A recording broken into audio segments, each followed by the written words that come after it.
The vast chamber held no sound that a human ear could hear. It was a symphony of data, light, and intention, vibrating through mediums beyond flesh.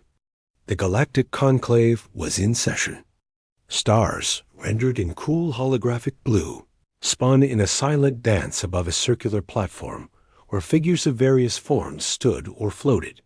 They were the architects of destiny for 1,000 worlds, and today, a new dot of light flickered into existence on the edge of the galactic spiral arm. Designation TK-781. Local name, Terra. Aera, of the Kali Dominion, allowed a pulse of focused satisfaction to ripple through her bioluminescent nodes. Her form was elegant and sharp, like polished jet carved into a humanoid shape, with lines of soft blue light tracing her limbs. She stepped forward, and the star map zoomed in. A yellow star, 8 orbiting planets, the third one a swirl of blue, white, and green. The analysis is complete. Her voice was a clear chime in the shared mental space of the conclave. TK-781 exhibits classic Phase 3 societal fracturing. Multiple competing nation-states, resource exploitation surpassing renewal, repeated large-scale intraspecies conflict. Their technological progress is erratic, leaping forward in bursts driven by war or fear. Another presence older, its light a deeper, more subdued violet, pulsed with caution. This was Vec. Their artistic and cultural data streams are volatile, chaotic, beautiful and terrible in equal measure. There is a capacity for empathy, alongside staggering brutality. The signal-to-noise ratio of their planetary broadcasts is unlike anything in our records. That is precisely the threat, Archon Vec, Aera replied, her tone respectful but firm. Chaos is a contagion. Order is the foundation of galactic stability, as decreed by the Kali Dominion and upheld by this conclave. Their noise, as you call it, is an uncontained psychic pollutant. They are on the cusp of rudimentary faster-than-light theory. To allow such a fractured, violent consciousness access to the stars is to risk an epidemic of disorder. The hologram displayed scenes culled from Earth's broadcasts, stunning symphonies followed by newsreels of war, great acts of courage alongside petty cruelty. They are children, Vec insisted, playing with tools they do not understand. Their potential for harmony exists. Potential unrealized is a risk manifested, Aera countered. The Kali Dominion petitions the conclave for a system pacification mandate. We will bring order. We will silence the noise. Their biological distinctiveness will be preserved, integrated, and usefully redirected. It is the merciful path. A vote was not a vote as humans knew it. It was a convergence of consensus, a weighing of galactic stability. One by one, the representatives of other empires pulsed their assent. Terra was a problem. The Kali were efficient problem solvers. The blue dot on the star map shimmered and was overlaid with a slow pulsing, crimson glyph, the mark of sanction. Vec felt a profound weariness. He had seen this before. Order imposed was never as resilient as order grown. But he was outmaneuvered. He pulsed a reluctant, dim acquiescence. Back on the Kali command world, Aera stood on the observation deck of the Judgment of Stars, the flagship of the pacification fleet. Below, in the construction yards, the final ships were being armed. Gleaming vessels shaped like silent tears, designed for orbital dominance and atmospheric seeding. She felt the rightness of it. This was her purpose: to prune the garden of the galaxy, to remove the wild, dangerous growth before it could spread. Our projections indicate total compliance within 3 of their planetary rotations following initial demonstration. Her tactical officer chimed. Good. Focus on their major population and industrial centers. The shock must be absolute, the lesson immediate. Aera watched the last ship slide into its berth. The fleet was a beautiful, terrible thing. A scalpel for a cosmic surgery. On Earth, no alarm sounded. In a modest research facility nestled in the hills outside Bizen, a man named Jun sat in a dim room lit only by the glow of monitors. He was thin, with a habit of pushing his glasses up his nose when he was thinking. The screen in front of him showed a waterfall of numbers, the translated output from the International Deep Space Array's latest deep-scan. His team lead, a woman named Lee, leaned over his shoulder. More background noise? Maybe not, June murmured, his voice soft. He isolated a frequency band. See this? It's repetitive, but not periodic. It's layered. Like a data packet wrapped in a carrier wave, but the wrapping is wrong. It doesn't match any natural pulsar or quasar signature in the database. Lee frowned. Human-made? Someone playing with the array? Jun shook his head. The signal origin is triangulated. It's not from our system. It's not from anywhere close. He tapped a key, and a simple, rough waveform appeared. It's old, very old. The dispersion suggests it's traveled a long, long time. Lee patted his shoulder. Interesting. Write it up. Maybe it's a new atmospheric distortion pattern. The review committee meets next month. Jun nodded, but didn't move. He kept staring at the waveform. It felt like a whisper at the edge of hearing, a pattern his mind almost recognized but couldn't quite grasp. He copied the raw data to a private drive. It was probably nothing. Almost certainly nothing.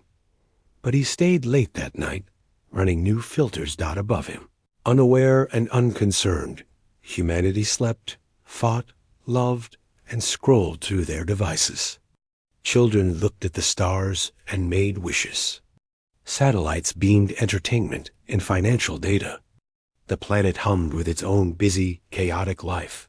Light years away, the Kylie fleet completed its final checks. Aira gave the order.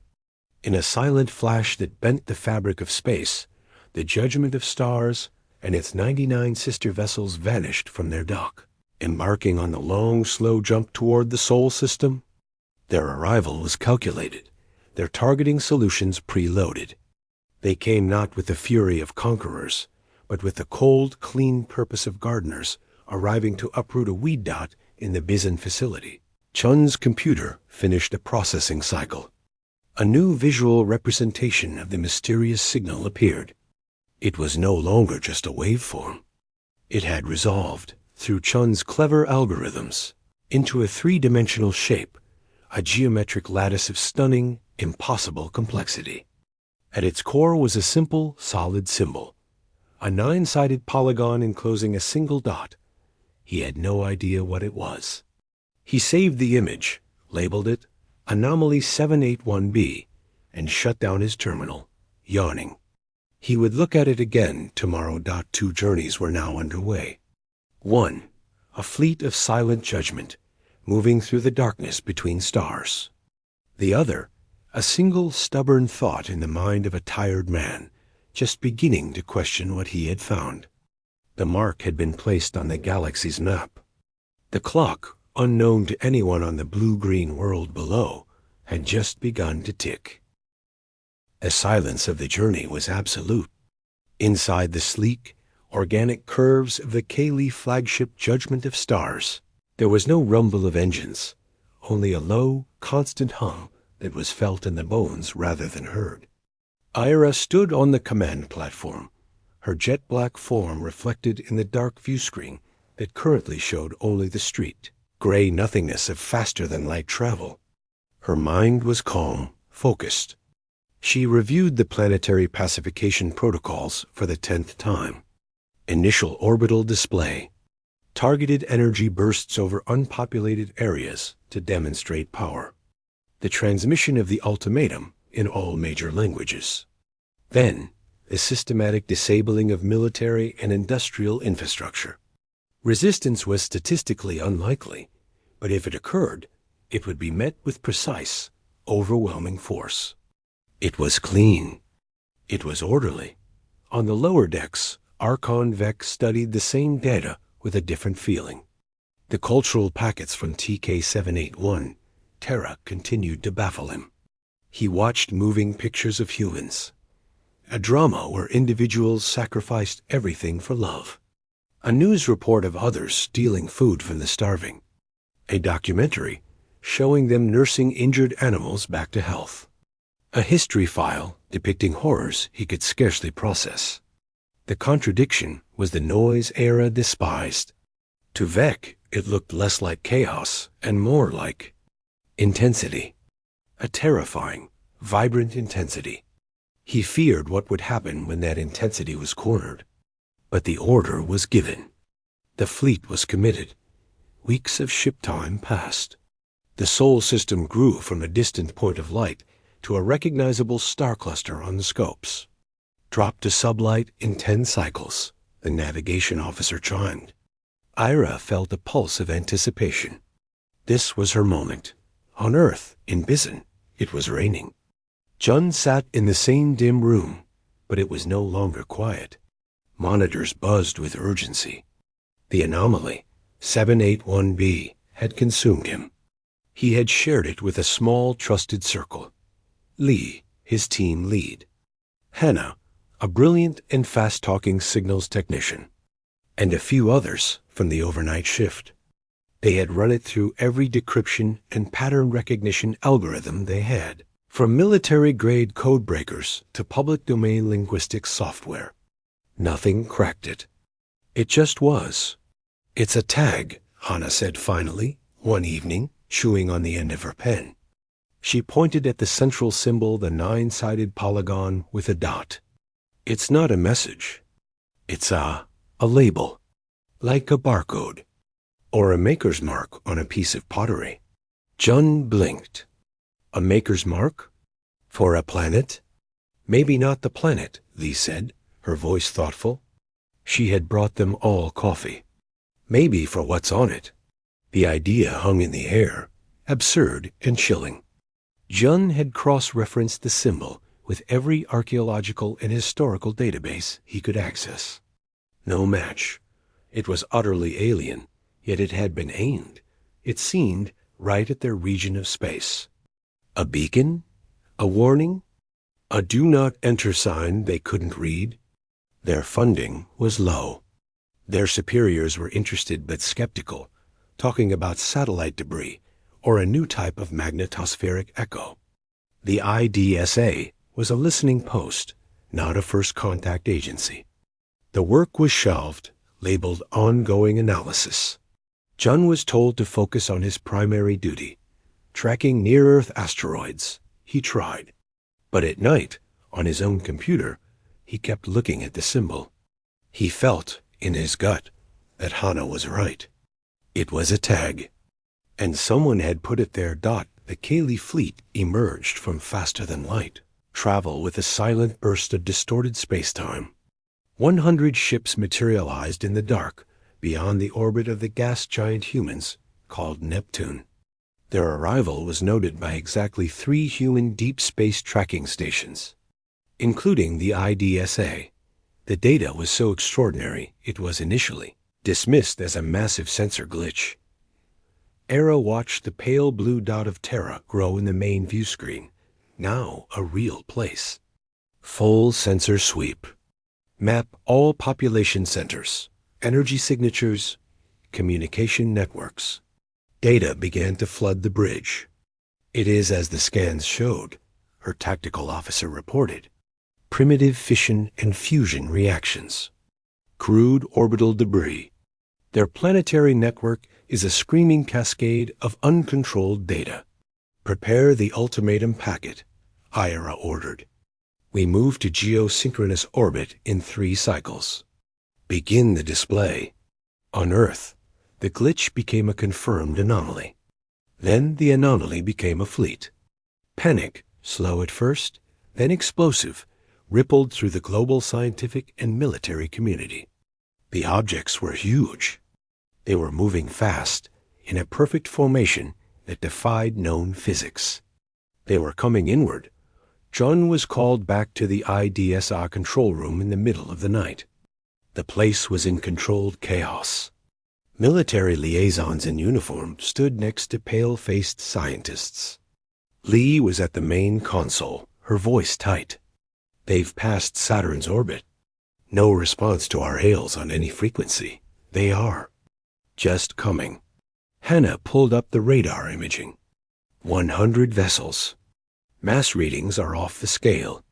This isn't an exploration mission. Then, every screen in the room, every radio, every television and phone on the planet that was connected to a network flickered. A voice, synthesized from 1,000,000 sampled human voices into something chillingly neutral, spoke.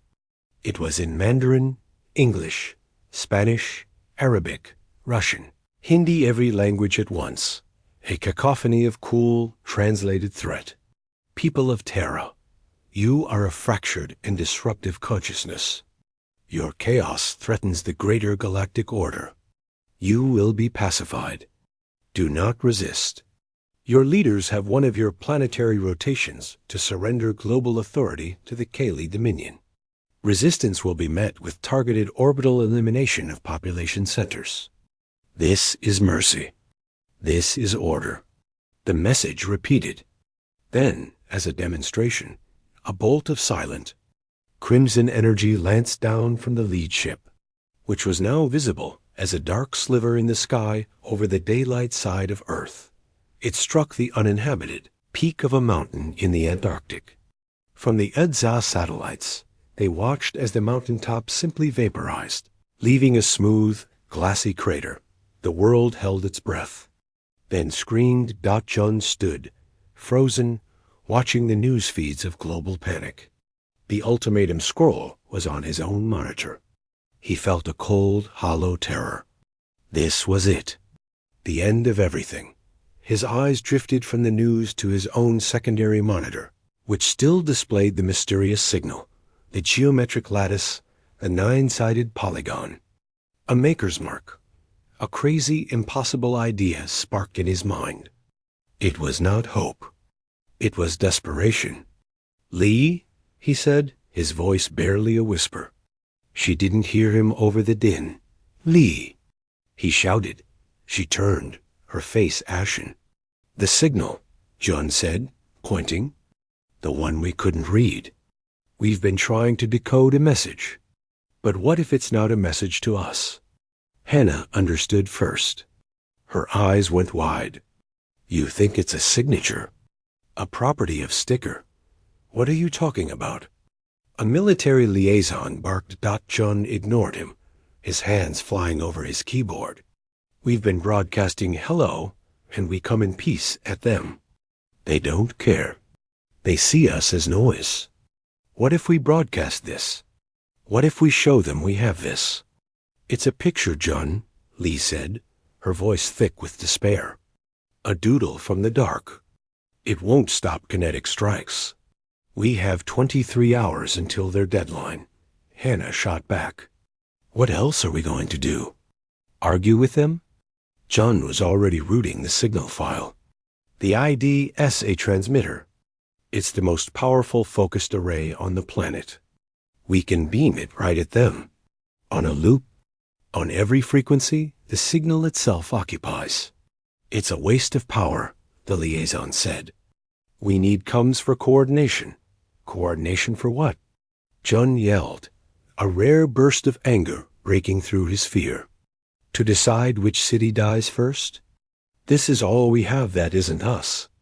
This is the only thing in our possession that didn't come from Earth." There was a terrible silence in the room. Lee looked from Chun's desperate face to the symbol on the screen. She looked at the news feed showing the panic in Seoul, in New York, in London. She made a decision. "Do it," she said to the technicians. "Reroute all non-essential power to the main array. Target the lead ship. Broadcast the anomaly. Raw data stream. Loop it." They worked fast, fingers clumsy with fear. Outside, the world was descending into chaos. Inside the IDSA, They were sending a single silent, unreadable symbol out into the night, toward the dark ships hanging in their sky. A prayer made of mathematics and light. On the bridge of the Judgment of Stars, Era observed the panic with detached interest. Their communications traffic has increased by 900%. Pure noise. As predicted, prepare the first kinetic strike package. We will target their primary orbital launch facility in 60 cycles to emphasize our seriousness.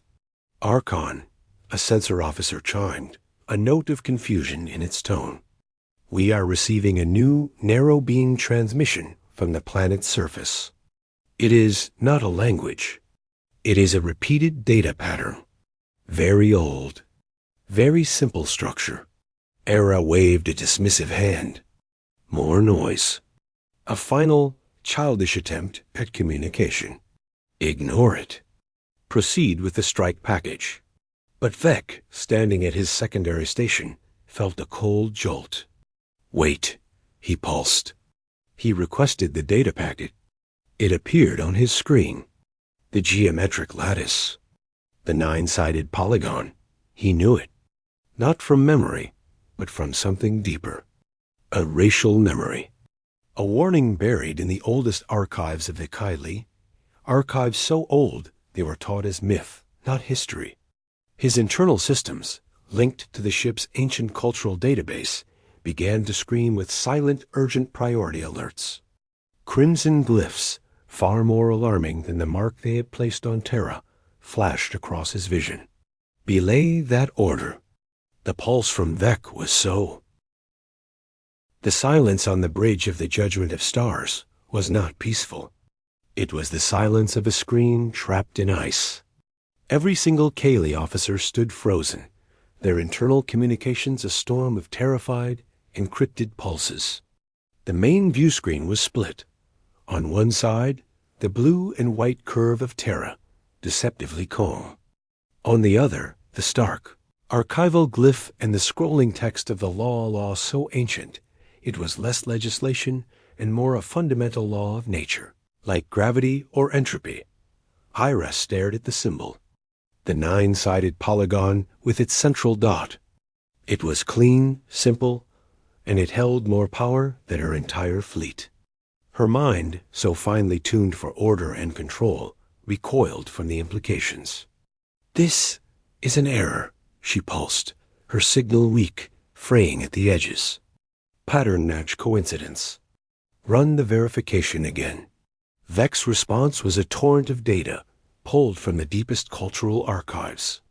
It is no error. The verification protocol is automatic. It cross-references quantum resonance patterns in the carrier wave. This signal, it is not a copy. It is an echo of the original architect beacon. The planet is tagged. It has always been tagged. We just never listened for it. He brought up more data. Star maps from the dawn of the Kaylee civilization. Vague, mythical references to the gardeners or the silent ones who seeded life and then left, placing wards on their most promising creations. The stories were thought to be allegory, morality tales about not interfering with primitive cultures. Now they were revealed as literal, terrifying history. Sanction. Annihilation. Ira read the words aloud, the chime of her voice now flat. What does that mean? Who enforces it? History suggests it is automatic, Vec pulsed, his own light dim with dread. Empires that have violated sanctuary worlds in the past. Cease to be. Not conquered. Not defeated, removed. Their stars went quiet. The records are fragmentary by design. It is the galaxy's oldest and most absolute taboo. On the surface below, the frantic beam from the IDSA facility continued to pulse into the void, carrying its simple, deadly mark dot in the Bizon facility. The mood was one of exhausted, helpless confusion. They had sent the signal. Nothing had changed. The alien ship still hung in the sky, dark and silent.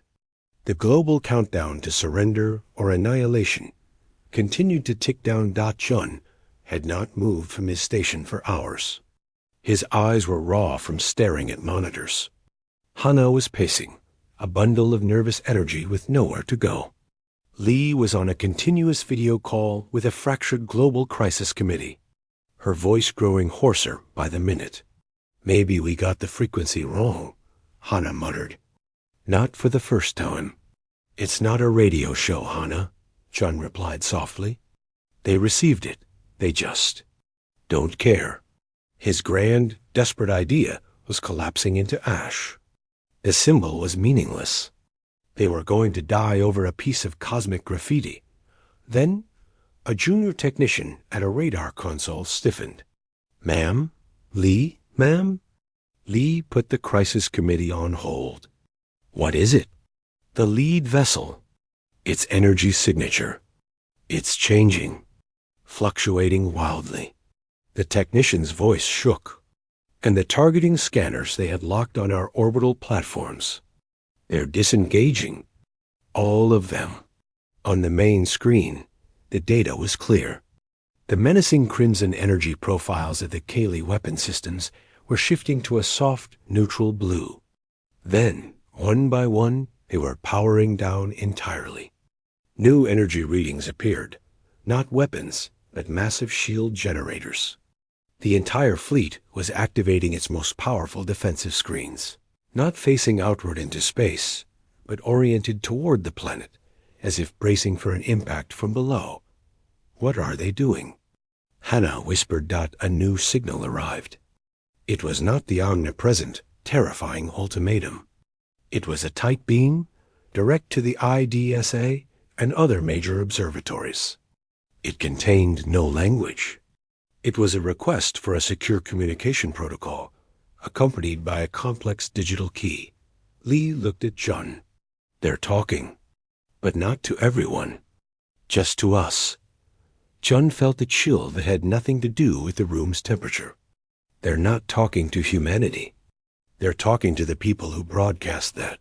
He pointed to the 9-sided symbol, still looping on his screen. The Global Crisis Committee, seeing the weapons go offline, erupted into a cacophony of voices. Some demanded an immediate nuclear strike against the vulnerable-seeming ships. Others preached caution. A desperate, fractured debate raged. The South Korean representative, a calm-faced man named Min, who had been a diplomat for 30 years, listened to the chaos. He saw the data from Bizan.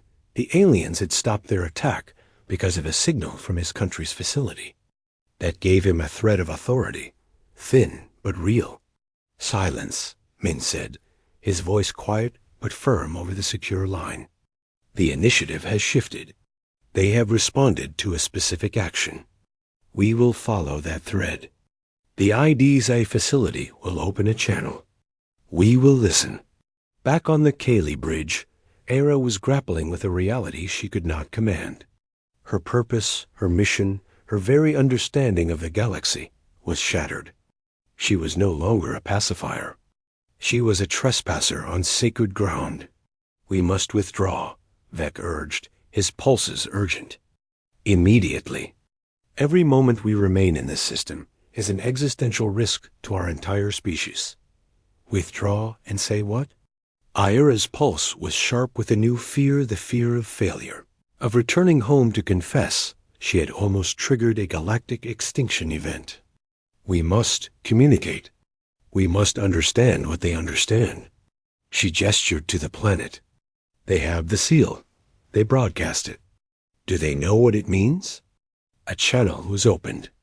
It was audio only, the Kaylee clearly unwilling to reveal their forms. The voice was the same synthesized neutral tone, but the words were utterly different. "Transmission source of the architect glyph. Identify yourselves." In the EDSA control room, Lee, Chun, Hana, and now Diplomat Min via a secure link, huddled around the console. Min nodded to Lee. "This is the International Deep Space Array Facility. Bizan, Terra," Lee said, her voice steady despite the tremor in her hands. "We are the source of the broadcast." There was a long pause. Then the voice returned. What is your understanding of the transmitted glyph? Jun leaned into the microphone. We do not understand it. We discovered it as a repeating signal from deep space. We decoded its form. We broadcast it to identify ourselves. Another pause, longer this time. The Kaylee were clearly stunned. You possess the seal of a registered genetic sanctuary, the mark of the architects. You broadcast it as a name tag? Yes, Jun said simply. On the Kaylee ship, Era and Vec looked at each other. The humans had no idea. They had stumbled upon the galaxy's most powerful "Do Not Touch" sign and had waved it like a flag, thinking it was a friendly greeting. The sheer blind luck of it was horrifying. The system you inhabit, Terra, is a protected zone, the Kali voice stated, established by the architect species prior to their departure. Interference with the sanctuary world's natural development is prohibited. The penalty for violation is severe. Min now spoke, his diplomat's mind seizing the core of the statement. You are saying you cannot attack us because of this architect rule. Correct, the voice replied. The admission seemed to cost them something. Your species, your world, is under an ancient protection. Our actions were taken in ignorance of this status. This ignorance does not absolve the risk. So you will leave, Min said, not quite a question. Hera, listening, felt a surge of frustration. But Vec pulsed a warning. We must. But we cannot simply leave. They have triggered a protocol. The galaxy may have. Noticed, the Kaylee voice continued. We are de-escalating. Our weapons are disarmed. We will maintain a non-invasive observational distance. But a dialogue must now occur. You have invoked a law you do not comprehend. You must be informed. For your own safety and for the safety of others. The message ended. The connection remained open. A silent waiting line dot in Beeson. The room exhaled a breath they seemed to have been holding for days. The immediate threat was over. The ships were not attacking. They were, impossibly, standing down. But Jun felt no relief. He looked at the faces around him, Lee's cautious hope, Hannah's dawning excitement, Min's calculating calm. They heard protection and cannot attack. He heard something else. He heard the tone in the alien voice. It wasn't respect. It wasn't friendship. It was the careful, fearful tone of someone who has just found a sleeping bear and is trying to back away without making a sound. They weren't saved by a shield. They were surrounded by a fence they couldn't see, and they had just proven to the hunters that they lived inside it. The world outside began to celebrate, believing the danger had passed. But in that quiet control room, a new and more subtle dread took root. They were not victors. They were a curiosity, a dangerous one. And their first lesson was this. The message that stopped the galaxy cold hadn't brought friends. It had made them all, human and alien alike, prisoners of a rule no one alive had made. The celebration on Earth was brief and shallow. The news that the alien fleet had disarmed spread like a fever, a dizzying release from certain doom. There were cheers, tears, parties in the streets for a few hours.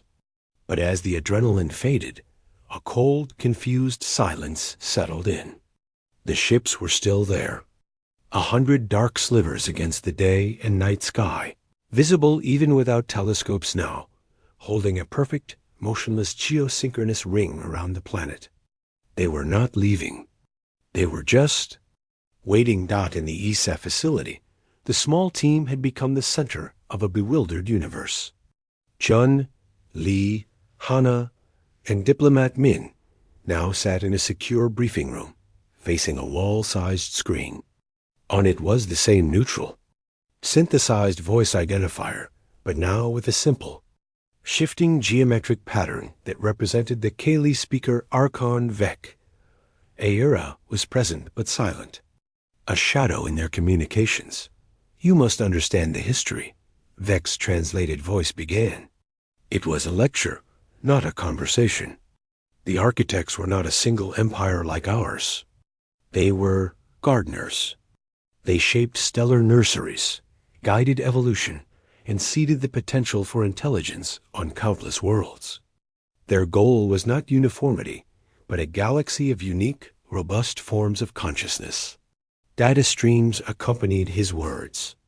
Images of impossible stellar engineering, nebulae carved into symmetrical shapes, ancient records of worlds glowing with a soft, golden light. When their work was done, they departed. Where or why, none know. But they left behind two things: the sanctuary seals, like the one around your star, and the law. The law is not written on tablets. It is embedded in the quantum lattice of known space. Violating a sanctuary, interfering with the natural development of a seeded world, triggers a response. The archives call it silencing. Whole civilizations have been removed from the cosmos for the offense. A map of the galaxy appeared. Dozens of stars pulsed a gentle blue. Sanctuary worlds, Vex said. Then a handful of stars flashed a dull, final gray. Systems where intelligent life arose, then was destroyed by external forces before reaching maturity. Note, they are not dead stars. They are quiet stars. No radio signals, no thermal signatures of industry, no signs of the violating species. They are just empty. The room in Bizin was cold. Min spoke carefully. And our world is one of these sanctuaries. It is, Vec confirmed. One of the oldest and most clearly marked in this sector. Your signal was not a message. It was a property marker. A no trespassing sign written in the fabric of reality. We did not see it because we were not looking for it.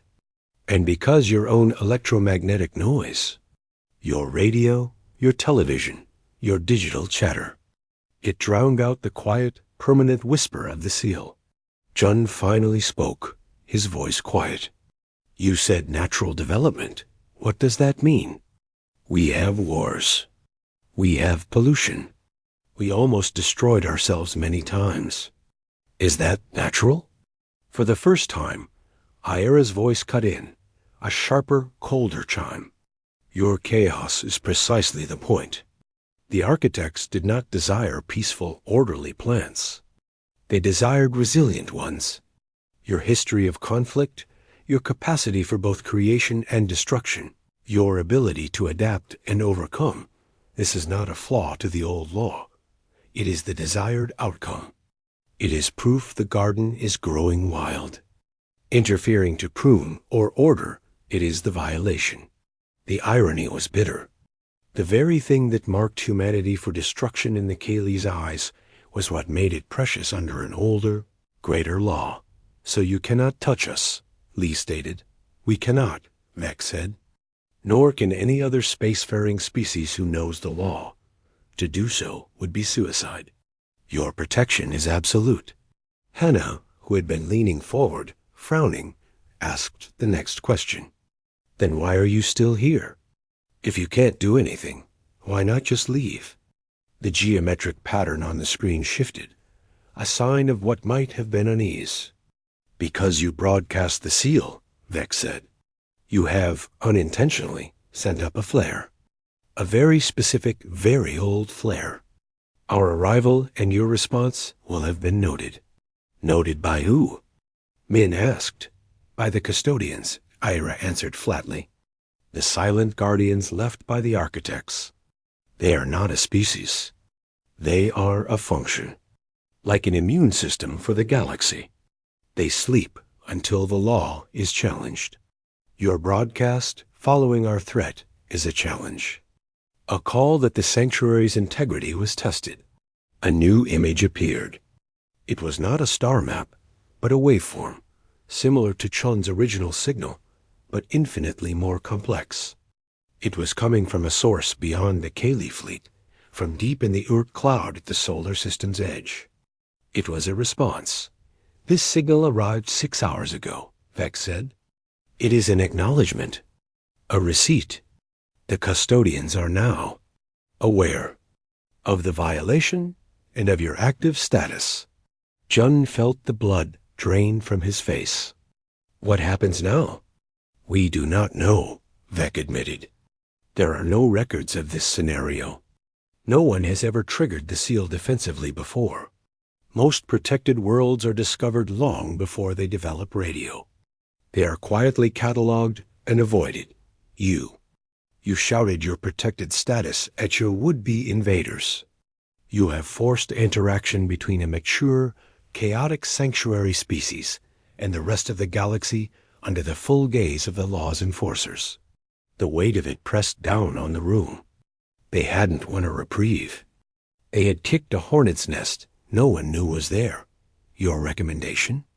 Min asked, his diplomat's mask flawless, though his knuckles were white. You must learn, Vex said. And you must be seen to learn? The Kaylee Dominion will remain at a respectful distance, as observers. We will provide you with the historical and cultural databases of known space, the accepted history of the galaxy since the architects left. You must study it. You must understand the rules of the neighborhood you have just been told you live in, but have never seen. Ira's voice was stiff. Your wild growth is now a variable that must be accounted for. Your ignorance is a danger to everyone, including yourselves. If you were to, for example, launch a preemptive attack on our fleet now, it could be seen as a natural defensive action by a sanctuary species. Or it could be seen as an unprovoked aggression by a now-aware civilization, potentially voiding your protection. You do not know. You must learn. The communication ended, leaving the four humans in silence. A data package, larger than all the information humanity had ever produced, was now downloading into the IDSA, secure servers. Outside, the world's governments were demanding answers. The news that the aliens were teachers, now, not destroyers, sparked new waves of confusion, conspiracy, and fear. Jun walked away from the briefing room, back to his original, cluttered workstation. The looping image of the 9-sided polygon was still on his screen. He had thought it was a key. Then he thought it was a shield. Now he understood it was something else. It was a label on a cage. A beautiful, golden, impenetrable cage. Humanity was not free. It had never been free. It had been part of a grand, ancient experiment. And they had just knocked on the glass of their enclosure, drawing the attention of both the other animals in the zoo and the unseen automated keepers. Earth was safe. But safety, he realized, looking up at the ceiling, as if he could see the silent ships beyond, could feel a lot like being buried alive. The message hadn't brought victory. It had brought the terrifying truth of their own insignificance within a system of rules they never agreed to. The galaxy hadn't welcomed them. It had just read their namatag, and then gone very, very quiet. The observation deck on the Kaylee support vessel was a transparent bubble of a material harder than diamond. From here, the view of Earth was stunning, a vibrant marble of life against the endless black. Archon Vex stood watching it, the soft blue light of his form reflecting the planet's oceans. He no longer saw a target. He saw a monument, and a terrifying question mark behind him. The holographic form of Diplomat Min flickered into being. It was the first fully visual contact, a sign of fragile, formal trust. Min looked tired but composed. The Unified Earth Council has reviewed the initial data packets, Min said, his voice translated seamlessly. The scale of history is humbling. It is meant to be, Vec replied, his own tone softer than it had been weeks before. Your species skipped the childhood of galactic society. You have gone from infants to protected adults overnight. It is a dangerous transition. On the surface, in cities across the world, the reality was settling in. The alien ships were a permanent fixture in the sky, a constant reminder. There were no more invasions in movies, no more friendly visits in stories. The narrative had broken. Humanity's story was no longer its own. It was a subchapter in a much older book. June and Hannah were now part of a giant global team of scientists, historians, and linguists trying to digest the galactic primer. It spoke of empires that rose and fell over millennia, of trade in materials and ideas, of wars fought over resources and philosophy. And through it all, like a sharp, unbreakable thread, was the law of the sanctuaries. Worlds marked with a seal were invisible on official maps. Their stars were listed with a single ominous glyph: do not approach. The penalty for violation was not detailed. It didn't need to be. The silent, gray star systems on the map were detailed enough. Lee had been promoted to lead the Earth's nascent extrasolar relations division, a fancy title for the group tasked with talking to the Kaylee. Her first real negotiation was happening now. The custodial signal from the edge of your system has stabilized into a repeating pattern, Lee said, addressing both Veek and the silent presence of Aera, who was listening from the flagship. Our analysis suggests it is a standing query, a request for a status update on the sanctuary's integrity. Aera's voice came through, cool but no longer hostile. It is a receipt and a test. The custodians are waiting to see what happens next. If conflict erupts here, their response will be final for both of us. Your protection is not a shield for you to hide behind while you lash out. It is a quarantine. The truth was now plain for everyone. Humanity could not be attacked, but neither could it do anything. Any attempt to venture out, to build a fleet, to project power anything that could be seen as the chaotic wild growth turning predatory might trigger the very same law. They were trapped in a gilded cage of their own solar system, with watchers at the door. In a private room, Min met with Jun. The diplomat's calm was fraying at the edges. The political pressures are immense, Jun. Some factions want to demand the Kali leave entirely. Others want to try to communicate with these custodians, to plead for full membership in the galaxy. There is talk of building anyway, of testing the boundaries of this law. Jun shook his head slowly. He had been living in the data. The law isn't a government, sir. It's a condition of reality. You don't plead with gravity. You don't test it by jumping off a cliff. The custodians aren't judges. They're gardeners with shears. If the plant grows outside its allotted plot, it gets cut back, permanently. So what is our path? Min asked, a rare note of desperation in his voice. Jun was quiet for a long time. He looked at a screen showing the 9-sided symbol. We do what they never expected a sanctuary species to do. We accept the plot. Weeks turned into months. A new kind of broadcast began from Earth. Not the screaming, chaotic noise of before, but a curated, deliberate signal. It was not aimed at the Kaylee or at the mysterious custodians. It was aimed at the other sanctuary worlds, the quiet, blue-starred systems on the map the Kaylee had provided. Using the architect's glyph as a calling card, humanity began to transmit its story. Not just its science, but its art, its music from every culture, its literature, the epics of war and the poems of peace. They sent paintings, films of children playing, recordings of forests and storms. They sent the tragedy and the triumph, unvarnished. They were not trying to prove they were peaceful. They were trying to prove they were alive, in all their messy, glorious, chaotic detail, that they called it the Garden Broadcast. On the Kaylee flagship, Aera reviewed the transmissions. She listened to a symphony that was both beautiful and dissonant. She watched a film about sacrifice and redemption. For the first time, she did not see noise. She saw a pattern of terrifying, beautiful complexity. She saw what the architects had valued. Vec joined her. "They are not trying to escape their garden," he observed. "They are cultivating it with a fierceness I have never seen." Aera nodded, a slow pulse of light. "They are using the only freedom the law truly guarantees them. The freedom to be themselves. Completely." The final act was a global decision, ratified by the fractured, struggling, unified Earth Council. It was Min who delivered the message to the Kaylee and to the silent, listening galaxy beyond.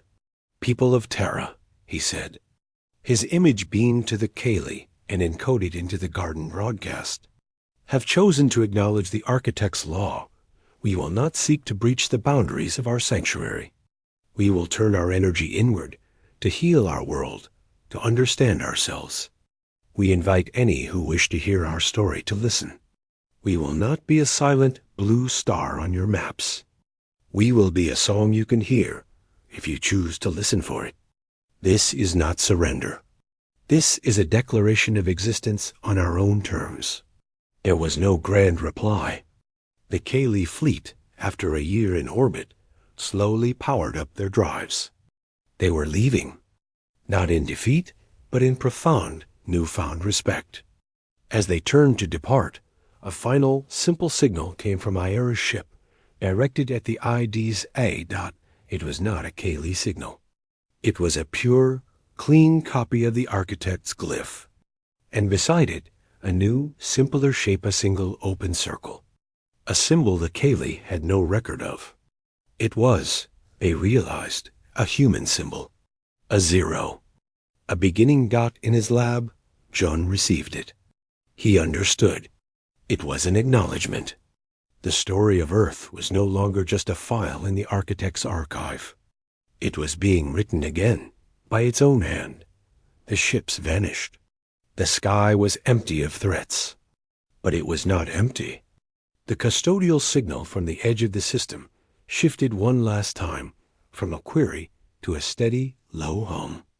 A green light. Not an invitation, but a permission to continue. Earth was marked. Not as a target, not as a prize, but as a unique, volatile, and irreplaceable specimen in the galactic garden. They were alone, but they were known. They were limited, but they were free to grow. Jun stepped outside the IDSA facility into the night air. He looked up at the familiar stars. They were the same, but everything was different. The galaxy had not opened its arms to humanity. It had, instead, taken a single, large step back. And in that space, that terrifying, silent space, a new kind of future had just begun. Not among the stars, but beneath them. It was enough. For now, it was enough.